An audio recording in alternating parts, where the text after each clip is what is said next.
Very good afternoon and welcome to Mid-Cap Radar, live from the CNBC-TV18 Motilal Oswal studio. I'm Ekta Batra and with me is Vivek Iyer. Well, it's turning out to be a session where we are seeing weakness, but we are seeing the broader markets fall a little more than what we are seeing in the frontliners. So we have the mid-cap index, which is down around 0.6%, and an advanced decline ratio, which is extremely dismal, you would have to say. So 1:2 currently on the Bombay Stock Exchange. And if you look at the National Stock Exchange, we have around 760 stocks advancing to over 2,000 stocks, which are declining at this point in time. Remember that globally, we've also seen some amount of profit booking coming into assets such as silver as well as gold. So maybe there is a little bit of profit taking, which is taking place across the table ahead of the year end. Hi, Vivek. Hi, good afternoon, Ekta. Rightly pointed out, equity markets seeing a bit of profit booking ahead of the year end.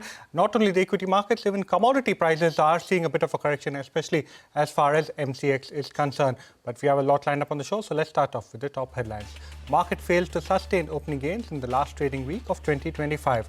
Nifty slips below 26,000 to trade near the day's lowest point, dragged lower by IT and financial stocks. Timex Group India tanks in trade as the parent Timex Group is looking to sell 9% of its stake in the firm via OFS. This will be the second such stake sale by the promoter and will reduce its holding to 51%. Vikran Engineering shares soared 9.5% to hit an intraday high today after the EPC firm backed two large orders in the week gone by. The management told CNBC-TV18 that FY26 margin should be similar to FY25 levels. And Hindustan Copper continues to gain for the seventh straight day as copper surges to record highs in the international and domestic markets. In fact, stocks at the highest level since March 2010. John Cockrell surges after promoter sells 5% stake in an open market. Veteran investor Ramesh Tamani picked up 0.5% stake via a block deal. Well, welcome to Mid-Cap Radar. You know, the story today so far has been the kind of correction that we're seeing, especially as far as the broader end of the markets are concerned.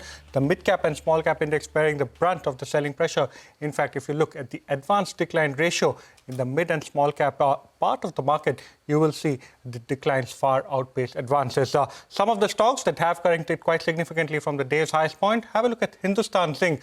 A sharp correction across silver prices today at the MCX is something that is driving a bit of profit booking. Gold price correction too has led to a bit of profit booking emerge in Muthoot as well as Manappuram. But these stocks and a whole host of other stocks is what Sudarshan has on his radar today. He's standing by the big wall to take us through the sharp mid-cap movers in this session.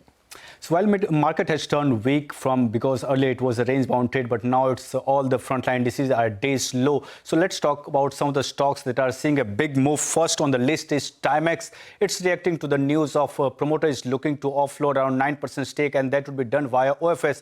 And because of that, because it's being done at a heavy discount of around 20 to 21%, and that's the reason you are seeing a big fall in the stock, currently down almost 10%. All the capital market names are under pressure because the market has been falling. And Angel One following that is sharply under pressure, down more than 3%. IX was down on Friday also on the reports of that company might look to cut transactional charges. And today also the stock has fallen, currently down more than 1%. Hindustan Zinc and Hindustan Copper have come off highs because both gold and silver prices have slipped sharply from day's high. Hindustan Zinc has turned red, currently down more than 2%. Hindustan Copper, at one point, this stock was up more than 7 to 8%, but currently it's trading with a gain of almost 3%.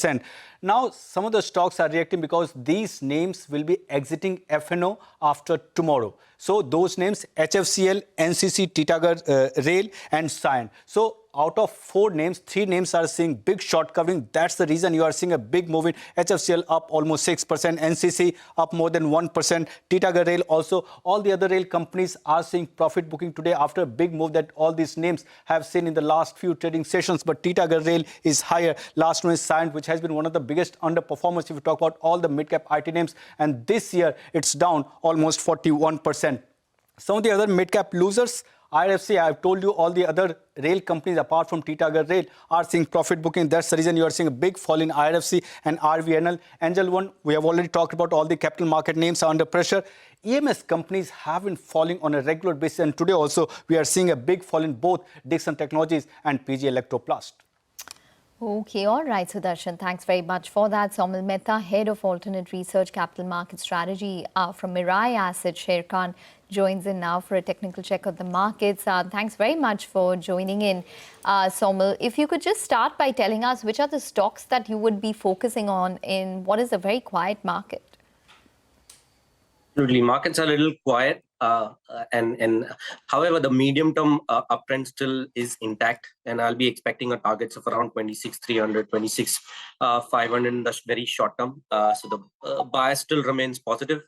However, I'm focusing more on the large caps from the metal pack, from the FMCG pack.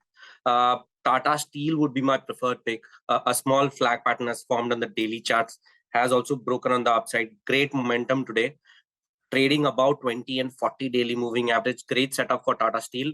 Stop loss would be 168 and target would be 185. The second stock is Britannia. Britannia is already in the uptrend. A small triangle pattern has been formed on the daily charts, and I'll be expecting a great move here as well going forward. I'm just preempting a breakout of that triangle pattern. Trading above the averages. Stop loss would be 5,950 and target would be 6,250. Okay. Somil, so you've given your view on the markets, you've given your individual trading calls. Well, a couple of quick chart checks is what I'd like from you. Hindustan Zinc, has corrected quite a bit from the intraday levels, although the stock has been on a tear. Any view as far as Hindustan Zinc is concerned? And similarly, Hindustan Copper, on the back of rising copper prices, has surged significantly. Any view on that name? Hindustan Zinc, Hindustan Copper, very similar charts. Very straight up moves, very sharp up moves from last couple of months. I think it's still in a medium term uptrend, and I don't doubt any the uptrend. There is no reversal to any correction. I'll be expecting the stock to take support around 600 levels. Hindustan Zinc, to be very specific, take support around 600 levels or around 580 levels, and again start the up move. But this is a pause. I'll be expecting a small pause here in the very short term between 640 and 600 levels, a sideways correction, and then again a move up. So trend remains positive. Buy on decline should be the strategy. 600, 580 would be the support for Hindustan Zinc. Very similar, Hindustan Copper, straight up move, very sharp up moves in the last couple of months. A small consolidation, a small correction I'll be expecting in the medium term outlook. In the short term, I'll not suggest for any trading, but in the medium term, I still believe that the up move is still intact, and the support for this stock would be around 477 and 427. So these are two support areas for Hindustan Copper. I'll be expecting a target of at least 620, 613, probably 6 months time. Okay, all right. So those are a couple of stocks that you have on your radar. Just wanted your thoughts in terms of a couple of these stocks which are losing ground a little bit. So Rico Auto, for example, is down around 3% odd. We have Idea Forge, which is lost around 2% odd in today's trading session as well. Somil, if you could just give us your sense on these two charts. I'll be very positive on the Rico Auto. It's already in the uptrend. A small correction here, trading above the averages. It has broken a quarterly swing high this quarter. So I'll be very positive in the stock. A basing out pattern breakout has already happened around 200 daily moving average. 100 is the base for the stock. I'll not be expecting the stock to go below 100. I know it is a little deep. But that has become a base for the stock now, and my target should be above 155, 160 levels for Rico Auto. Idea Forge, it is recovering from a sharp correction in the last couple of years, and now it has taken resistance at 200 daily exponential moving average. I'll wait for a breakout above 523. Once it breaks out above 523, I think the next level on the upside would be 650, 670 levels. So I'll be very positive on the stock. I would not suggest to exit the stock. Support would be around 400 and 450 levels. That's a support zone for the stock. So yeah, hold on to this one and wait for the breakout. Well, thank you so much, Somil, for joining in, giving us your view on the markets and a whole host of stocks. Well, we'll now slip into a short break. We'll get you more on the markets, and we'll also focus on Afcons Infra and Timex Group India, both of which are reacting to news flow. Stay tuned.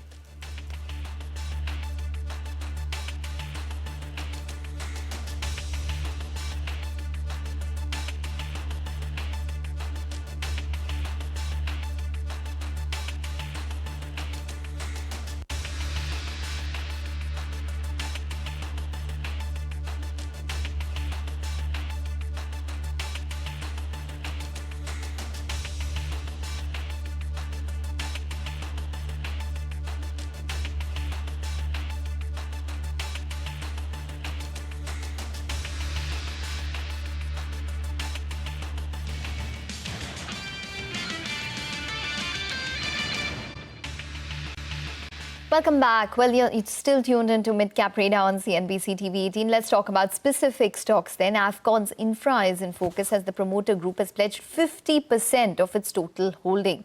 Vivek, you're looking at the stock. Tell us more. Well, that's right. It's slightly concerning. The promoter group, part of the Shapoorji Pallonji group, this particular entity is called as Goswami Infratech.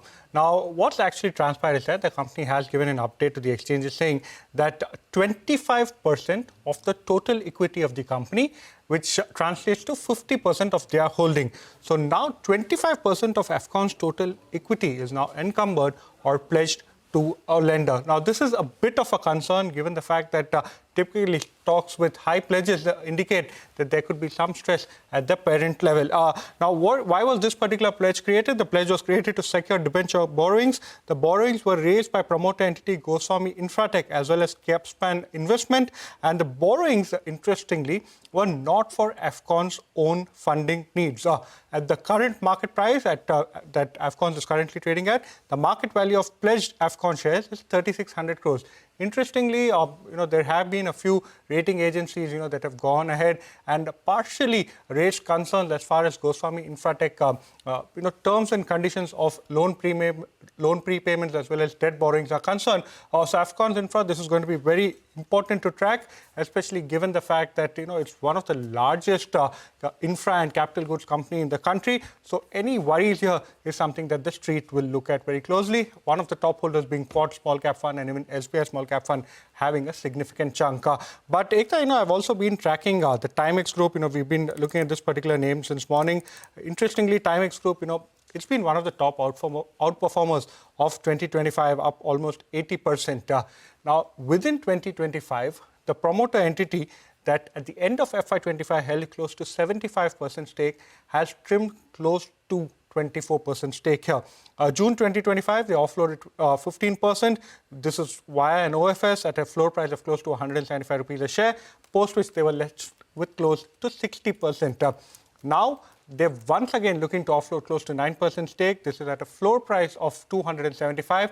And between the first OFS and the second OFS, there has actually been a 60% appreciation in the stock price, despite the promoter overhang. Very interesting over there. But financially, when you're looking at the P&L, it's been a very strong set of numbers that have come in both Q2 as well as H1. Revenues higher by 40%, EBITDA margins expanding 300 basis points. H1 financials, when we're looking at the margins, up almost 500 basis points. Profitability up 2.3 times. So it's been strong, in the P&L, but there has been the overhang of the MNC promoter that has looked to go ahead and consistently trim stake.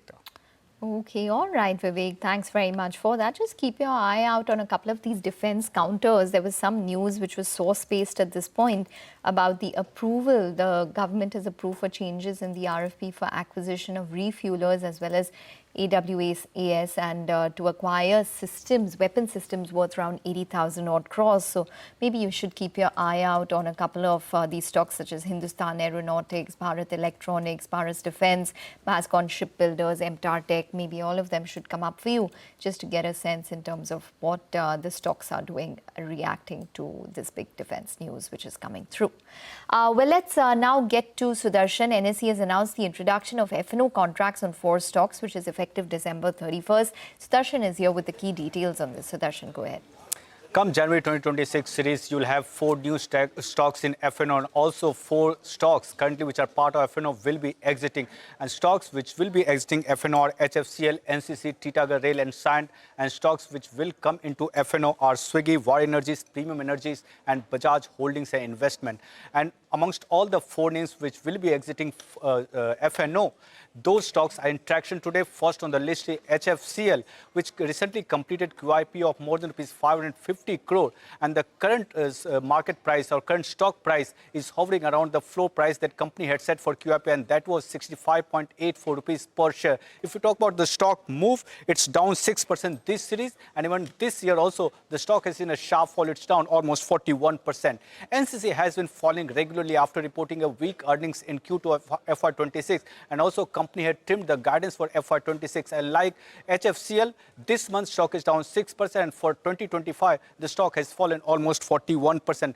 Titagar Rail has been in the focus for the last few trading sessions. Like all the other rail companies, this stock too has seen a sharp up move. And because of that, this month, the stock has moved higher by 9%. But this year, this stock too has seen a fall of almost 18%. Last in that list is Cyient.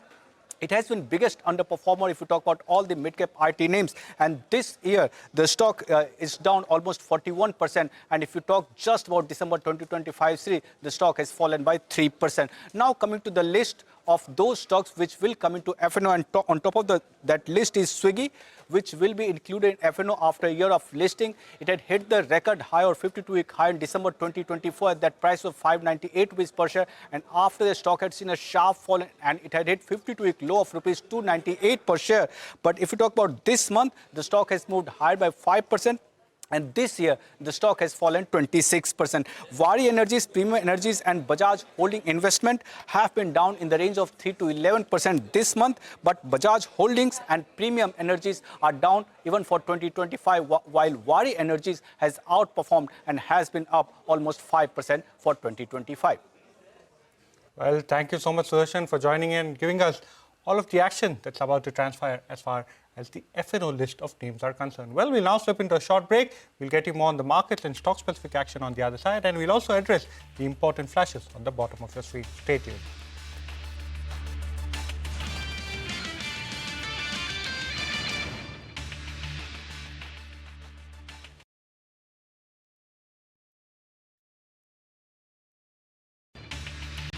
Welcome back to Midcap Radar. Just a few minutes back, you saw some important flashes on your screen. The defense space is in focus as sources tell us that the Defense Acquisition Council has approved proposals worth 80,000 crore rupees. We are now joined by Parikshit for more details.